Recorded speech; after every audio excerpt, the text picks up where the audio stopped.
কেমন আছ আমার কলিয়ার বন্ধুরা? আজ তোমাদের সামনে নিয়ে এসেছি একটি সত্যি ঘটনা, যে ঘটনাটি ঘটেছে আমার জীবনে। ঘটনাটি হলো, আমি একদিন গ্রামের বাড়িতে শীতের পিঠা খাওয়ার জন্য গেলাম। তার আগে আমার পরিচয়টা দিয়ে নেই। আমি কমল। আমি গিয়েছিলাম আমার মামার বাড়িতে। মামা বিদেশে থাকে। মামির বিয়ের বয়স মাত্র 2 বছর। মামা বিয়ে করার 3 মাস পরেই বিদেশে চলে যায়। মামি বাড়িতে একা। মামিকে দেখার মতো কেউ নাই। তার বাবা মা মাঝে মাঝে আসে, দেখা করে আবার চলে যায়। মামিকে সঙ্গ দেওয়ার মতো কেউ নাই। এবার যাক মূল ঘটনায়। গ্রামের বাড়িতে গেলাম। যাওয়ার পরে মামি খুব খুশি। আমি বুঝতে পারলাম না মামি এত খুশি কেন। আমি মামার বাড়িতে যাওয়া মাত্রই মামি খুব খুশি হয়ে যায়, এটা আমি বুঝতে পারি নাই। যাই হোক, যাওয়ার পরে মামি আমাকে খুব আদর করে। আমার বয়স তখন সবে মাত্র 15। তখন আমি এত ভালো করে কিছু বুঝি না। যাই হোক, মামি আমাকে জিজ্ঞেস করলো, তুই তো এই বাড়িতে থেকেই পড়াশোনা করতে পারিস, তোর কলেজ তো পাশে। মামিকে বললাম, মামি এখানে থেকে পড়াশোনা করতে পারলে তো খুবই ভালো হয়, কিন্তু আমি থাকবো কোথায়? আমার থাকার রুম কোথায়? মামি বলল, সেটা আমি ব্যবস্থা করে দিব। আমি বললাম, যদি থাকার ব্যবস্থা থাকে তাহলে আমি চলে আসব। মামি বলল, ঠিক আছে, আমি তোর মামা বলে একটা রুম তুলে দিতে বলবো।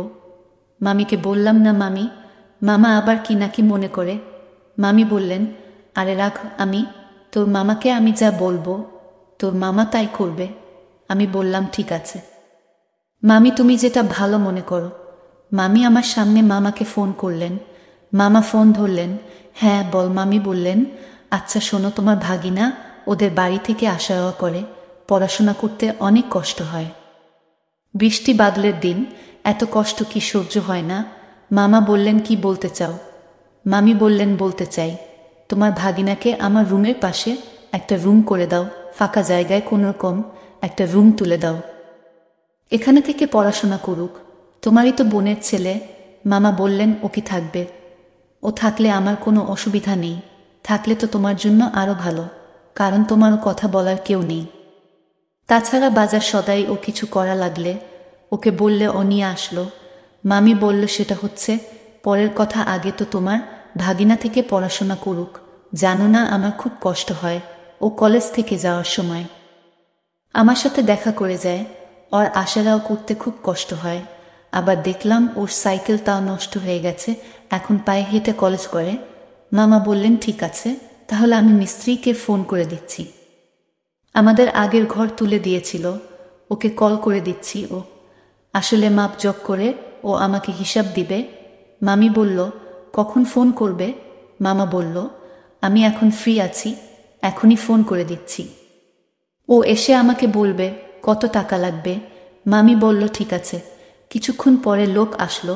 লোক আসার পরে মামি কি করলো, মামি রুমের পাশ দিয়ে একটা রুম ব্যবস্থা করলো। তাহলে 2টা রুমের মাঝখানে একটা দরজা রাখল। 15 দিন হয়ে গেল, ঘর কমপ্লিট। আমি এসে আমার যা যা দরকার সব নিয়ে চলে আসলাম। মামি আমার রুম পরিষ্কার করে দিলেন, নতুন রং, নতুন লাইট। লাইট ভালোই লাগলো। প্রথম দিন মামি আমাকে খাওয়া দাওয়া করালো। আমি বললেন, কিরে, গোসল না করেই খেতে বসলি?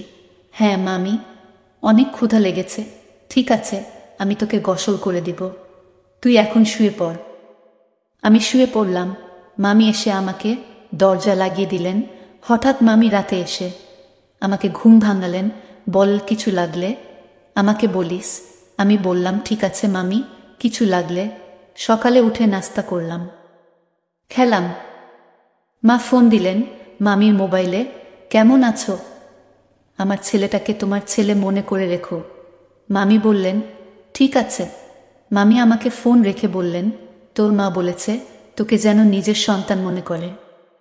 আমি বললাম, মায়ের কথা তো অমান্য করা যাবে না। আমি রাতে খাওয়া দাওয়া করে আমার রুমে ঘুমাতে গেলাম। মামি বললেন, এই শোনো, তোর মা বলছে আমার কাছাকাছি রাখি। আমি চিন্তা করলাম, হ্যাঁ মা বলেছে। আমি গিয়ে মামির বিছানায় শুয়ে পড়লাম। শোয়ার পর দেখি মামি মামির পা দিয়ে আমার পায়ে স্পর্শ করতেছে। আমার তো ঘুম ভেঙে গেল, কিছু তো বুঝতে পারলাম। মামির কষ্ট হচ্ছে, অথবা কোনো কিছু প্রয়োজন। আমি ঘুরে গেলাম। ঘুরতেই মামি আমার কাছে আসলেন। মামি ডাবগুলো আমার বুকের সাথে লাগিয়ে দিলেন। আমার শরীর ঝিমঝিম করে উঠল। আমিও জড়িয়ে ধরলাম মামিকে। মামি আমাকে জড়িয়ে ধরল। বলল, বাবা আমাকে একটু আদর দাও। আমি বললাম, মামি এটা কি করেন? মামি বললেন, তোমার মামা নেই আজকে 2 বছর, তুমি বুঝ আমার জ্বালা, এই জন্যই তো আমি তোমার মামাকে জোর করে ঘর বানানোর কথা বলেছি। এখন আমাকে আদর দাও, আদর দাও বাবা, একটু ভালো করে আদর দাও। অনেক দিন আদর পাই না। এই কথা বলে আমার নিচে হাত দিয়ে আমার ডান্ডাটা ধরে ফেললেন। ডান্ডাটা ধরাতে আমি শেষ হয়ে গেলাম। আমার ডান্ডা ধরার পর আমিও মামির পুকুরে হাত দিয়ে দিলাম, হাত ঢুকিয়ে দিলাম, দেখি রস পড়তেছে। মামি আমাকে বললেন, বাবা আমাকে করো, আমাকে তুই ঠান্ডা করো। আমি বললাম, যদি জানে মামা। মামি বললেন, পাগল, ঠান্ডা কর, তোর মামা যতদিন দেশে না আসবে আমাকে ঠান্ডা করবি বাবা। কর বাবা, জোরে কর বাবা, আরো জোরে। আমি করতেছি, আরো জোরে বাবা দাও।